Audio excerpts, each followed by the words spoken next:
પર્વત આવેલો છે. તેની પશ્ચિમે અરબી સમુદ્ર, દક્ષિણે હિન્દ મહાસાગર અને પૂર્વમાં બંગાળનો ઉપસાગર છે.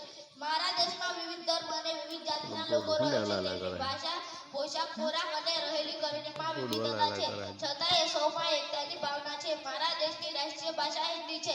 મારા દેશનું પાટનગર દિલ્હી છે. મારા દેશનું રાષ્ટ્રીય ગીત જન ગણ મન છે. ભારતમાં ગંગા, યમુના, બ્રહ્મપુત્રી, કાવેરી, નર્મદા અને તાપી જેવી મોટી નદીઓ વહે છે. આ નદીઓએ ફળદ્રુપ મેદાનો બનાવ્યા છે. ભારતમાં દિલ્હી, મુંબઈ, કોલકાતા, ચેન્નઈ, બેંગલુરુ, કાનપુર અને અમદાવાદ જેવા મોટા ઔદ્યોગિક શહેરો છે. પૃથ્વી પરનું સ્વર્ગ ગણાતું કાશ્મીર હિમાલયની ગિરિમાળાઓમાં આવેલું છે. તેનું કુદરતી સૌંદર્ય અદ્ભુત છે. ભારતમાં તાજમહેલ, કુતુબ મિનાર, લાલ કિલ્લો, મીનાક્ષી મંદિર, દેલવાડાના દેરા અને અજંટા ઇલોરાની ગુફાઓ જેવા જોવાલાયક સ્થળો છે.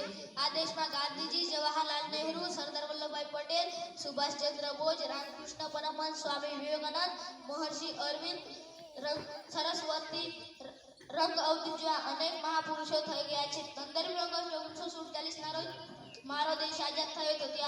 ત્યાર પછી દેશે ઘણી પ્રગતિ કરી છે. ખેતીમાં હરિયાળી ક્રાંતિ થઈ છે. ડેરી ઉદ્યોગમાં ક્રાંતિ કરી છે. કમ્પ્યુટર તથા માહિતી પ્રક્ષેપણ દેશે પ્રગતિ કરી છે. ઉદ્યોગોનો ઘણો વિકાસ થયો છે. લોકો મોટા પ્રમાણમાં શિક્ષણ લેતા થયા છે. પરંતુ હજી દેશની ગરીબી દૂર થઈ નથી. તે પણ મને દૂર થશે એવી શ્રદ્ધા છે. મને મારા દેશ માટે ગર્વ છે. જય હિન્દ, જય ભારત.